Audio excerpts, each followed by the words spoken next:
You are listening to episode 227 of the Peaceful Mind Podcast.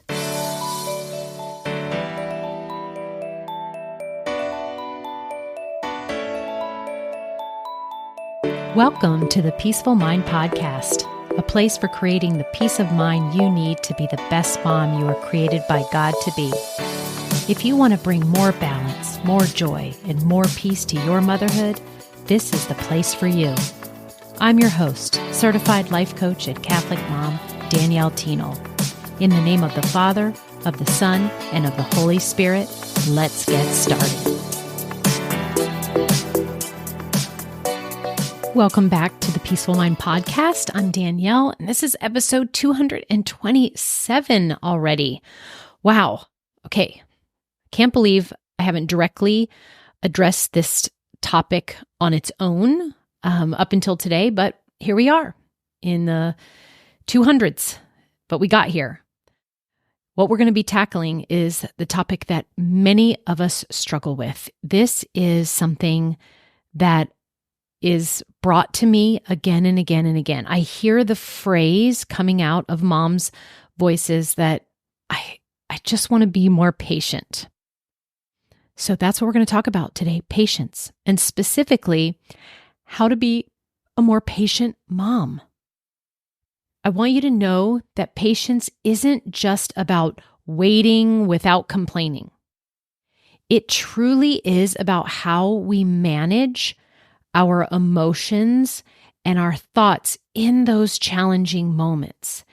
And you can have more peace of mind that ultimately will create more patience for you. And that is the part we're going to focus on.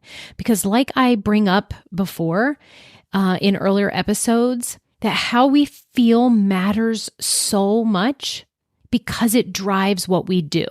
And when you come and think, I want to become more patient, I know what you're really saying, right? It is your brain is going to what you allude with the actions you're doing that you're deeming as being impatient. Okay, so let me just back up a little bit here.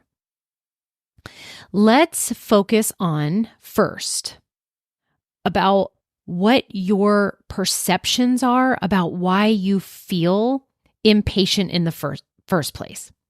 So often what we do as moms is we attribute our impatience to external factors, such as time pressure, feeling like there's never enough time to get everything done. We also attribute our impatience to excessive demands, the demands that we have from our children, from work, from our home responsibilities, all the things that demand our attention. And then the other kind of main way we attribute our impatience as busy moms is our lack of support. Feeling like we are the ones that have to manage too much and manage it all on our own, and we don't have the adequate help. That makes complete sense if you are listening and going, yep, that's me. Those are things usually when I'm feeling more impatient, it's because I'm feeling time pressure, excessive demands, and lack of support. Well, if you will open up and be willing to hear that I'm offering what the true root of your impatience is, it lies a little deeper than those external factors, because our impatience is more universally experienced when we are in response to these things.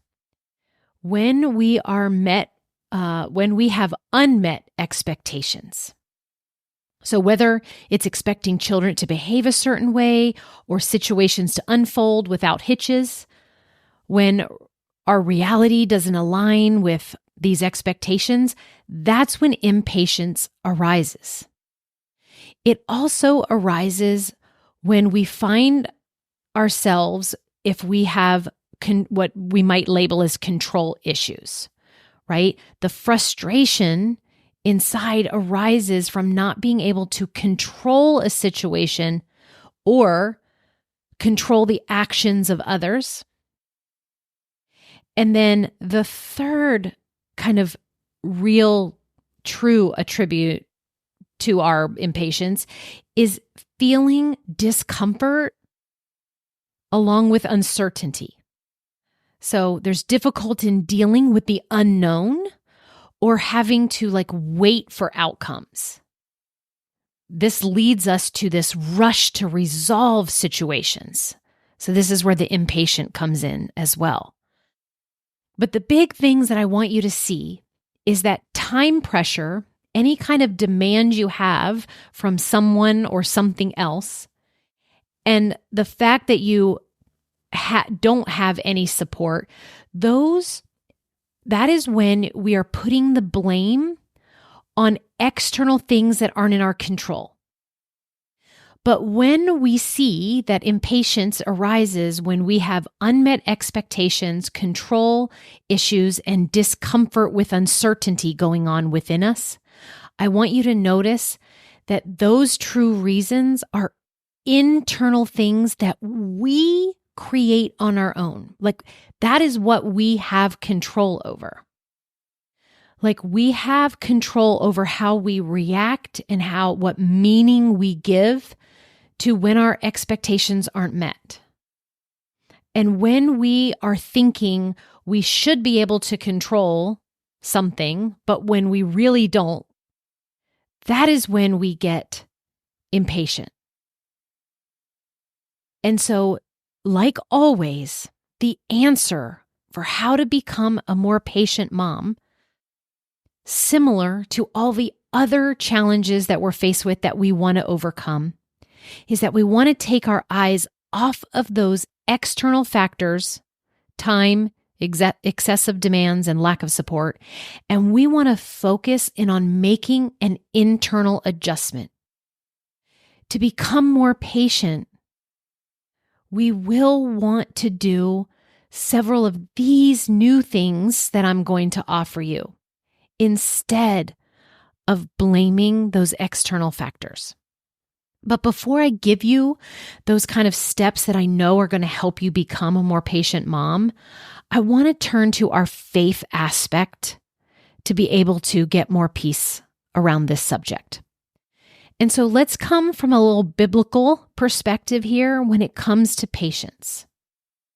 So one of the reasons why we might want it so much is because we learn through our faith that patience is one of the fruits of the Spirit.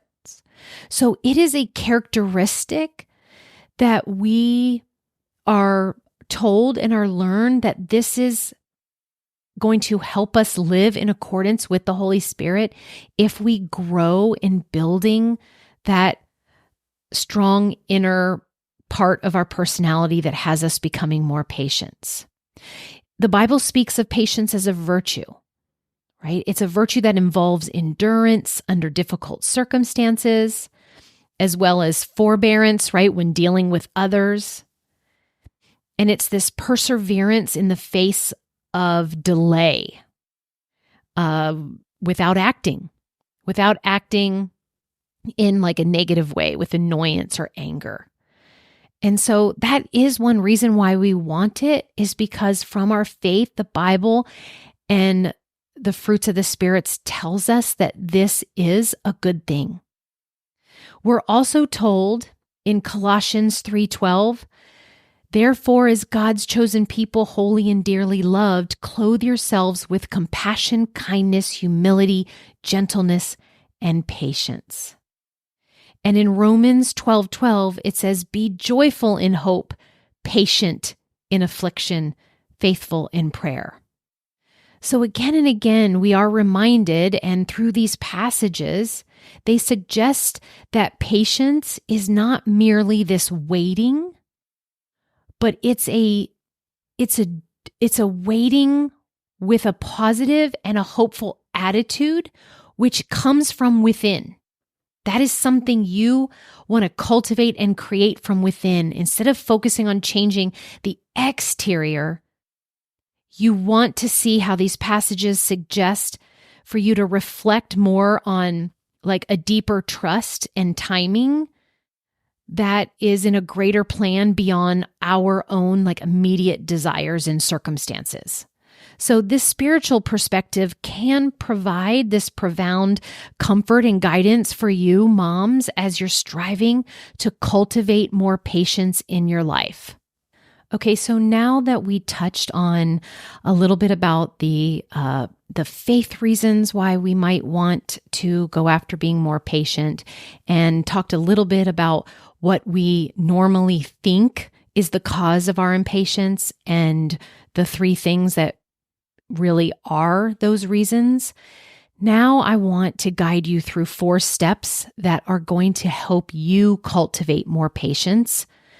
And it is going to require you to focus on your mindset and your emotional well-being.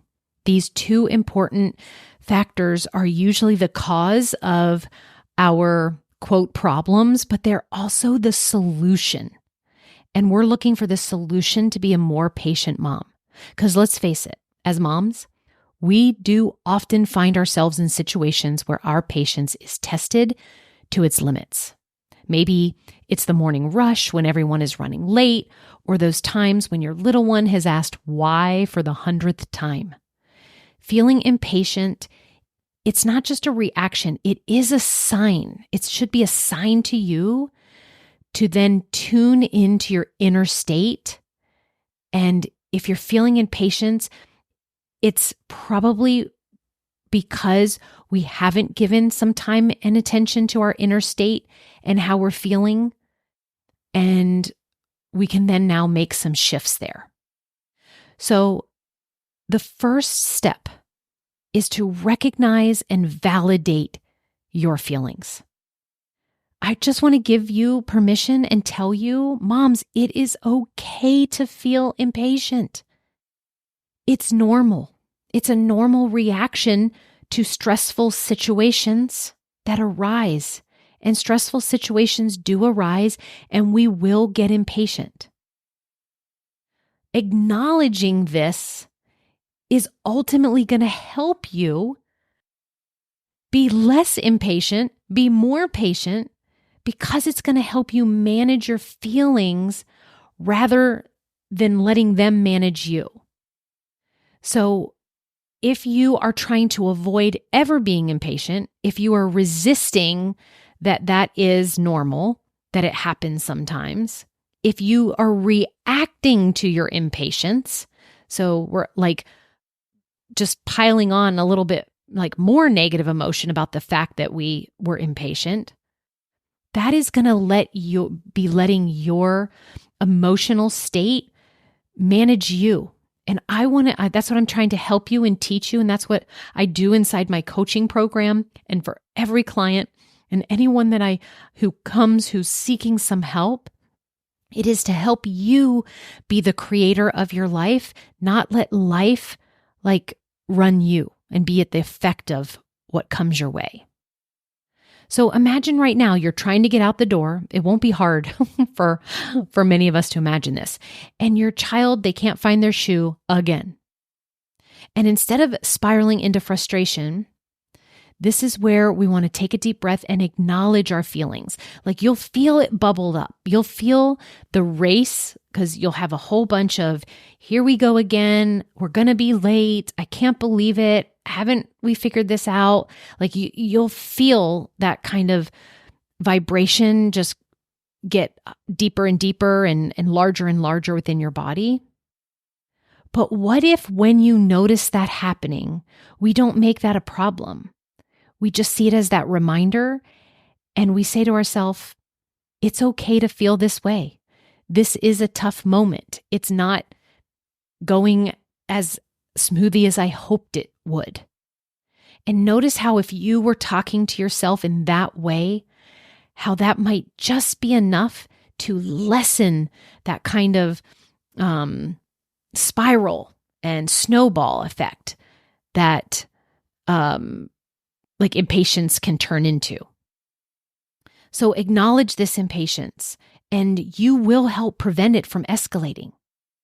This self-validation is that first step toward regaining control over your emotions and moving yourself towards being a more patient mom. The second step is to have a perspective shift, to purposely, with intention, to shift your perspective. So we want to learn and grow and keep trying to do this step in our lives. When we find ourselves in a negative place, especially around if we're talking around when you find yourself impatient, can you shift your perspective? So one of the things that always comes to mind when it comes to patience is I think I've used it before here on the podcast some time ago, so I'll just bring it up again. And it's when I think about being impatient in a very long line at the post office.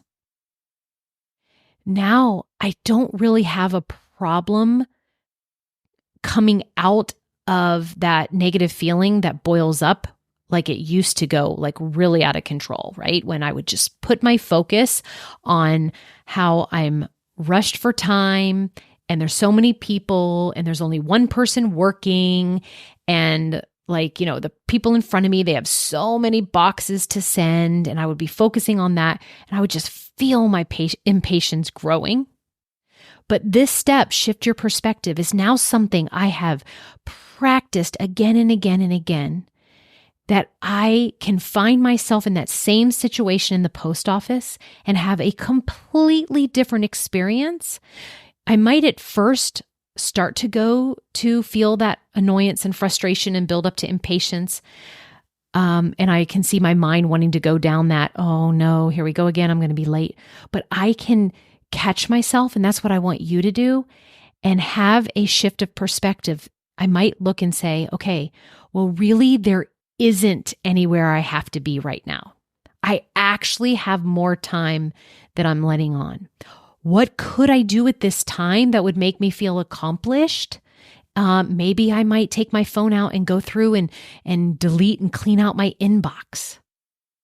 This is just a way that shows you of how I have learned to shift my perspective and grow to be a more patient mom in that certain situation where I just find and follow this way to ease that tension.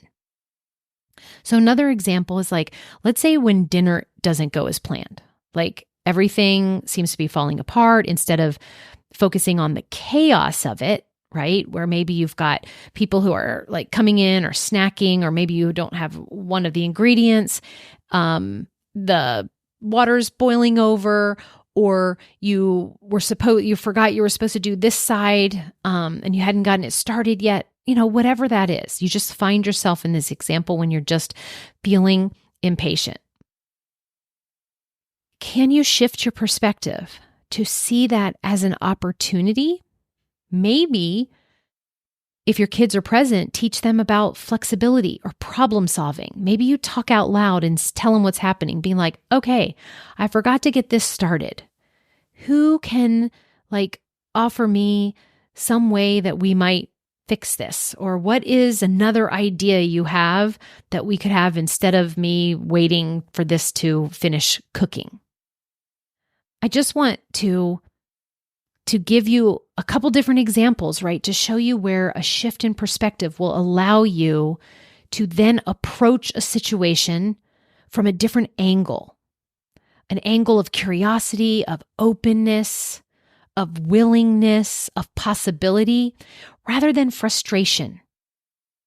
Because when you shift your perspective, it will lead you to a calmer, more composed reaction. And that's what you're after, mama. You're after being more calm and more composed in how you react to things.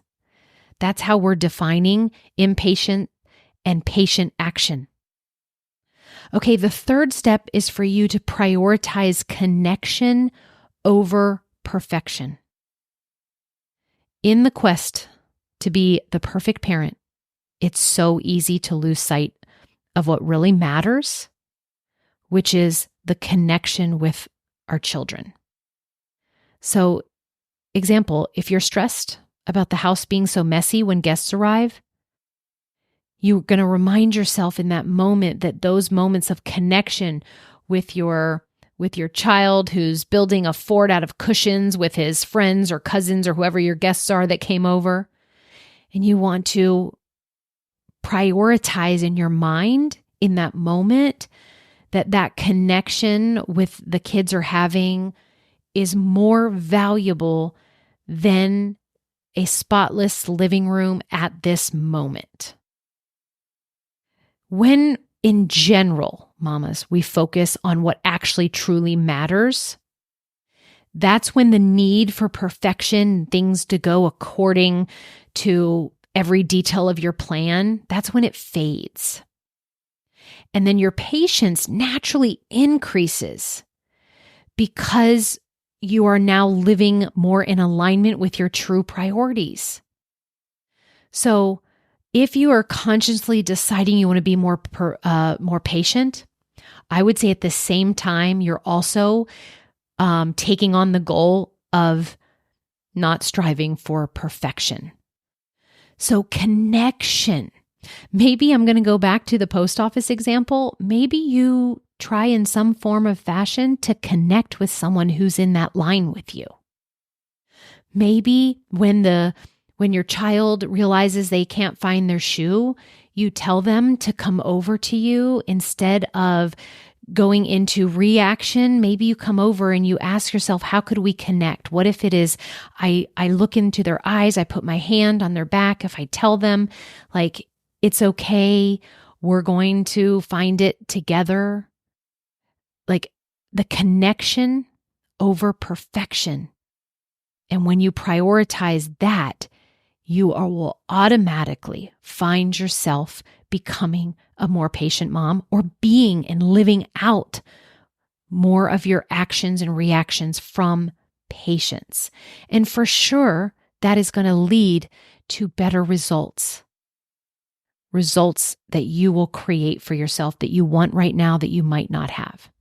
Okay, the last step to becoming a more patient mom is to practice self-compassion. Being hard on yourself only fuels impatience. So we want to treat ourselves with the same kindness you would offer a friend. So after a day where nothing seems to have gone right, instead of beating yourself up, practice self-compassion. Reflect on the challenges of the day. Reassure yourself that you did try your best, that you could, that you are human, that you're not going to get it right, that you're prioritizing connection over perfection.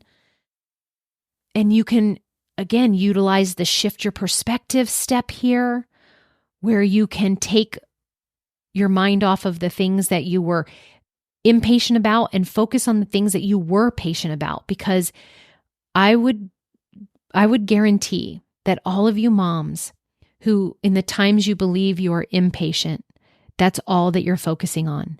When in that day, I would definitely bet that you did already show patience at some point and were good at it. But our brains at the end of the day don't remember that part. So it's up to us to come back and do so. And so again and again, I want you to know that the kindness you give to yourself rebuilds your energy and resilience. Self-compassion in itself makes you a more patient mom naturally because you are creating that support that you desire for yourself, and it's coming from you. We don't have to rely on others, and you don't have to have others understand you, why you became impatient. You just want to support and understand yourself. And that is accomplished through practicing self-compassion. Okay, mamas, remember that becoming a more patient mom, it's not about suppressing your feelings or forcing change in that moment. It's about understanding and adjusting your mindset to respond more peacefully to those challenges of motherhood. And so I hope that this episode helped you see that and maybe honed in on one of those steps that you want to put more time and attention to. And then I also want to just end by reminding you how I started out, saying that time pressure, excessive demands, and lack of support isn't what ultimately creates your impatience. It is the mindset and focus on your expectations being unmet, having these wanting to control situations and others, and any like discomfort you feel with like having to wait for outcomes. And the solution to that is to recognize and validate your feelings. They're normal. Shift your perspective about those circumstances that are currently challenging that will then ease that tension. Prioritize connection over perfection and practice self-compassion. This is what will lead you to becoming a more patient mom. Okay, everyone. As always, if you have any comments, questions about anything you hear on the podcast, or have an idea for a podcast topic that you want me to talk about, definitely email me at danielle@daniellethienel.com. I'll personally read them and answer them. I thank you for being with me, and I look forward to providing you another free podcast episode next week. Thank you for being here. And until then, peace be with you always. Thank you so much for tuning in to today's episode of the Peaceful Mind podcast. If you found value in today's episode, I'd be so grateful if you could subscribe and leave a review. It not only supports the podcast, but ensures you don't miss out on future episodes packed with insights and tools to create peace of mind in your busy mom life. And if you're of the Catholic faith like me, or any Christian mom seeking to feel better in any area of your life and to show up more calm, connected, and confident, I can help. Become an empowered mom who knows how to bring about the changes you desire, no matter the circumstances. Whether you need one-on-one guidance to get there, prefer a group coaching program with like-minded women, or a self-study course, I've got you covered. Explore my private one-on-one packages, join my Busy to Balance group life coaching program, or delve into my signature course, Divine Time. To find out which path is right for you, let's meet and see what's the best fit. Schedule a free call with me at daniellethienel.com, or send me a direct message on Facebook or Instagram at Danielle Thienel Coaching. And also, don't forget to get your copy of my book, The Cyclone Mom Method, How to Call on Your God-Given Power to Remain Calm, in control, and confident as a busy mom. Dive into the digital and bonus audio version when you go to book.daniellethienel.com/new-book. You'll find all the details in the show notes too. Until next time, peace be with you always.